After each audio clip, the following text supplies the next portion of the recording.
Hello, children. Let's continue with chapter number 1, A Surprise by Louisa May Alcott.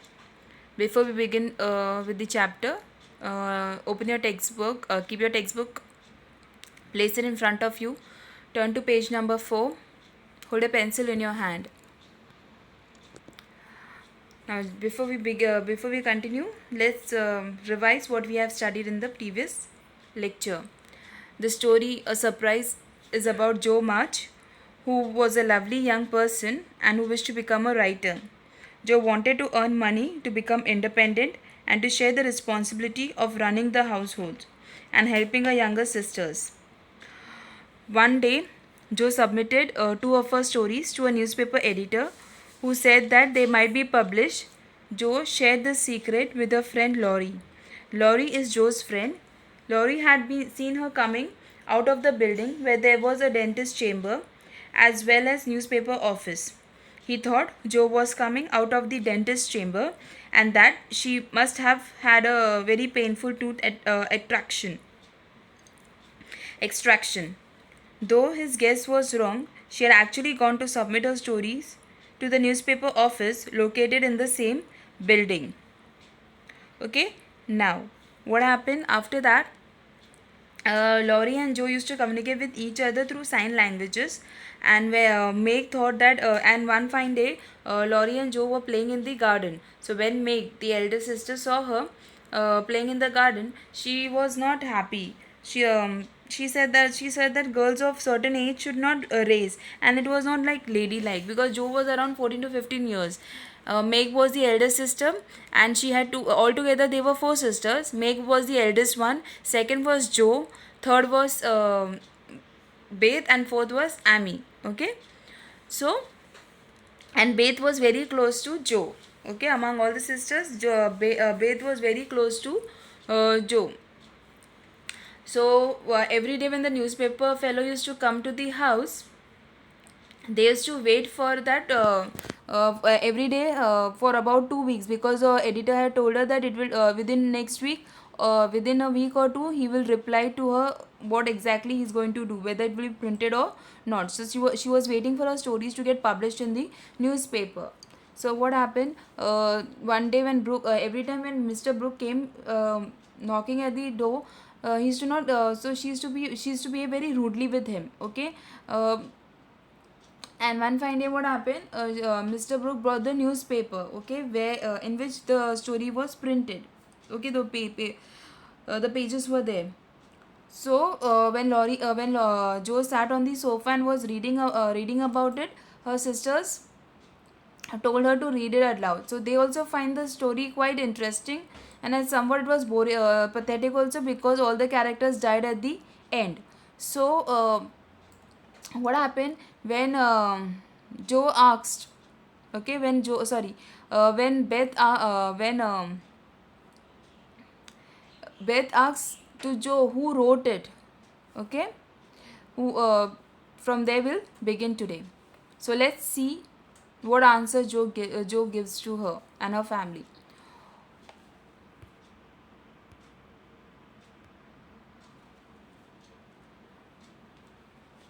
Who wrote it? Asked Beth, who had caught a glimpse of Joe's face. Glimpse means what? She saw quickly. Okay, a quick look of of Joe's face. The reader suddenly sat up, cast away the paper, displaying a flushed countenance, and with a funny mixture of solemnity and excitement, replied in a loud voice. So, what happened when Beth asked her, Joe, who has written this particular story, what happened? Joe sat up because she's a reader. Okay, she got up from the sofa. She cast away the paper. Cast means what? She threw away the paper, or you can say she kept the paper aside, displacing a flushed countenance. Flush means what? Like her cheeks have become red, face has become red, because she was happy actually. Okay, she was very happy because the story got printed in the newspaper. So with that happiness, okay, her Her cheeks became became red and hot, showing strong emotions of happiness. Countenance means what? Showing emotions. Okay, she was really very happy, and with a funny mixture of solemnity and excitement. Solemnity means what? She was extremely pleased, you can say. Okay, as solemnity means what? She was with the mixture of, like, she was serious also, and at the same time she was very happy also. So the mixture of seriousness and happiness. Okay, she replied in a loud voice, your sister. So when she told Beth that your sister is the writer of this particular story, so Meg, the eldest one, she said, "You!" cried Meg, dropping her whatever she was doing. She kept aside and said, "You have written it." So Amy said, "It's very good," said Amy critically. Okay, not favoring the story, but for the first time she has written something. So keeping that in mind, Amy said that it's good. Okay. I knew it. I knew it. Oh my Joe, I'm so proud. And Beth ran to hug her sister and ascult over this splendid success. So when Joe said that she had written the story, now since Beth was very much close to Joe, she ran and she hugged her. She hugged her. Okay.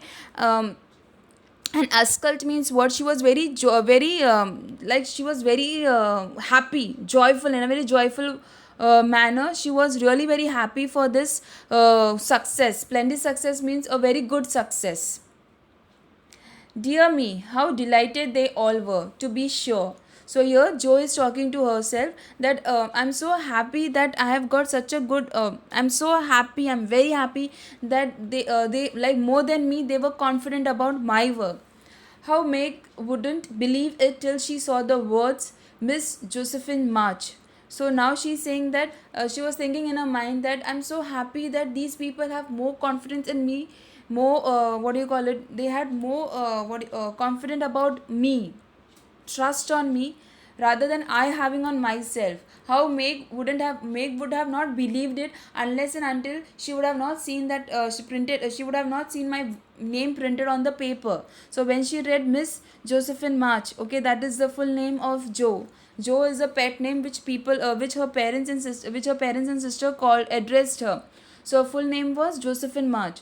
So when Meg saw the words Miss Josephine March actually printed in the paper, she was really happy for her.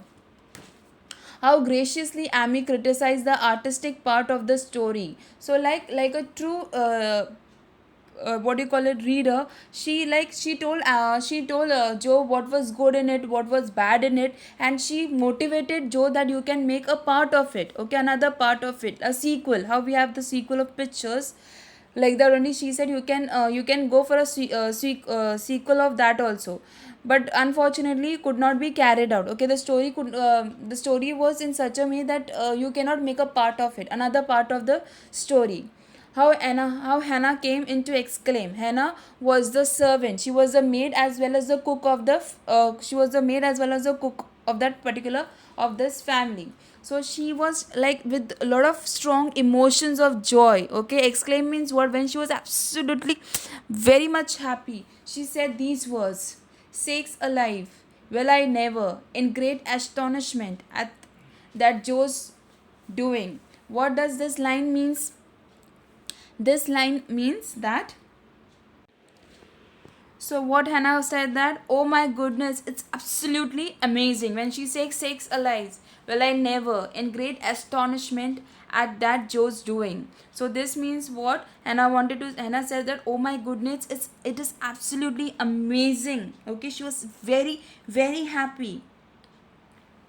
Like, she was really very proud of Joe, not only her sister but even the maid. Hannah was really very proud of her. She said how proud Miss March was when she knew it. So she said even her mother felt really very happy looking at the story, which got like seeing her child's hard work paying off to her in such a good manner. How Joe laughed with tears in her eyes as the paper passed from hand in hand. So when they got to know that their sister has written this, they started reading with more interest. And when she saw that paper was passing from one hand to another, with how much excitement they were reading those papers, in that happiness, tears started rolling from her eyes. Tell us about it. When did it come? How much did you get it for it? What will father say? Won't Laurie laugh? Cried the family, all in one breath, as they clustered about Joe. For these foolish, affectionate people made a jubilee of every little household Joe. So when they came to know about the author who has written this, so they started asking n number of questions to Joe in one breath, like, tell us about it. When did it come? How much did you get it for this? What father will say? Won't Laurie laugh at you? Like, cried the family means what? They started keeping asking one after the other questions. Okay. And Joe, when they were asking the questions, Joe was really very pleased, okay, because she said that my family members are so good and I'm blessed with such a good family that even with small efforts, okay, a small steps taken by me is appreciated by them during the exam. Okay, children, if you don't get very good marks, but still few words of encouragement is more than enough for you all. In the similar manner, the small success also, when the family celebrates at a grander level, at a grand scale, you feel so much pleased, so much happy for having to be blessed with such a good family. So Joe was having exactly the same emotions, that my family's, like, I'm so happy that I'm blessed with such a family that even with small success of mine, they are so happy.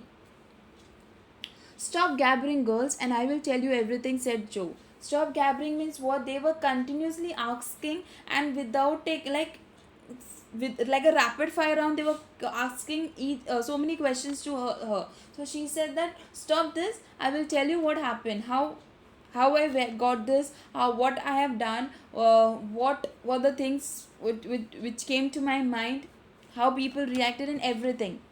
Having told how she disposed of her tales, Joe added, like, dispose of means after telling the tales, the story entire, right from the penning down the stories till the editor's office, everything. And when I went to get my answer, the man said he liked them both, but did not pay beginners. Only let them print in this paper and notice the stories. So she said that when I that though the editors did not pay her anything for the first two stories, yet he had assured her that with times she would get recognized as a writer and would then be able to earn money for her stories. It was good practice, he said, and when the beginners improved, anyone would pay, and in time I may be able to support myself and help the girls. So that's what I explained you all, that though the editors did not pay her anything for the first two stories, yet he had assured her that with times, like over the times, people will start recognizing you as a writer, and once they start recognizing you as a writer, once they like your write up, they will start buying it, and in return you'll be able to earn money for your stories, and then Joe can help her family and could share the responsibility of her sisters. Joe breath gave out here, and wrapping her head in the paper, she bedewed her little story with a few natural tears. For to be independent and earn the praise of those she loved were the dearest wishes of her heart, and this seemed to be the first step towards that happy end. So, in this paragraph, when Joe explained everything to her family, she wrapped the paper. Okay, she covered her face. With the paper, she bedewed her little joy. Bedew means what? She got emotional, and those droplets of tears started rolling from her eyes, and those droplets of water fall on the paper where she had written the story, because she has taken the first step towards her goal, okay, to be independent and to earn the praise. Like, she wanted to be an independent girl who is earning her own money, and at the same time she'll be in such a position where she can help and share the responsibility of her family. So this was a first step towards achieving her dream. So she was really very happy because she have earned the praise from those who loved her like anything, okay. And at the end she was happy that she has taken the first step and she has got a little success, though she has not earned the money for the first two stories, but still she had the confidence in herself that later on over the time she will be in a position where people will recognize her work and she will start earning money. She'll become an independent person who will be sharing the responsibility of her family. So this is the story of Miss Josephine March, who wanted to become a writer so that she can earn money to become independent and to share the responsibility. How Joe took the first step towards becoming a writer. In the similar manner, children, when you will want to become anything in your life, each step taken by you in the life matters a lot. So in the during the initial stages you might face the failure, but that doesn't mean that you don't have the potential or capability of not achieving it. Each and every one has got some or the other hidden talent in him or her, so you should recognize it. You should enhance those skills. Work hard, okay?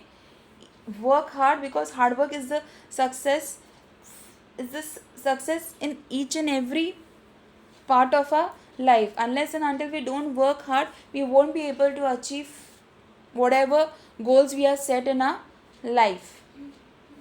So children, here we end this chapter. Turn to page number 4. Hold a pencil. Let's mark the words. Who wrote it? Asked Beth, who had caught a glimpse of Joe's face. Underline the word glimpse. The reader suddenly sat up, cast away the paper, displaying a flushed countenance. Underline the word countenance.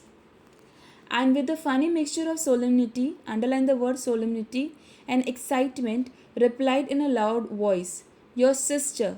"You?" cried Meg, dropping her work. "It's very good," said Amy critically. Underline the word critically.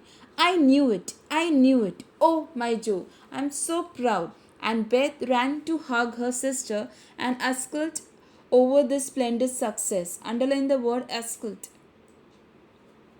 Dear me, how delighted they all were, to be sure. How Meg wouldn't believe it till she saw the words Miss Josephine March actually printed in the paper.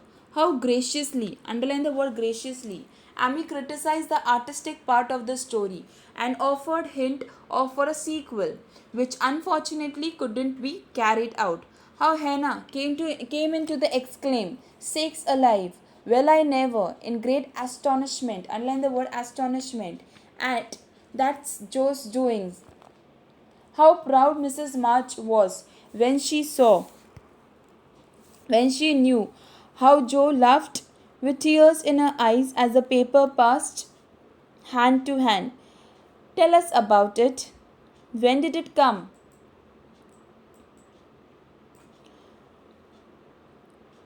"How much did you get for it?" "What will father say?" "Won't Laurie laugh?" cried the family,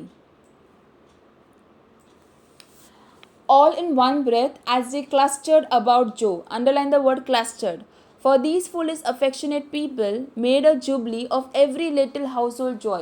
"Stop gabbering, girls." Underline the word gabbering. "I will tell you everything," said Joe. Having told how she disposed of her tales, Joe added, "And when I went to get my answer, the man said he liked them both, but didn't pay beginners." Underline the word beginners. "Only let them print in his paper and notice these stories. It was a good practice," he said, "and when the beginners improved, anyone who would pay in time, I may be able to support myself and help the girls." Joe's breath gave out here, and wrapping her head in the paper, she bedewed, underline the word bedewed, her little story with a few natural tears.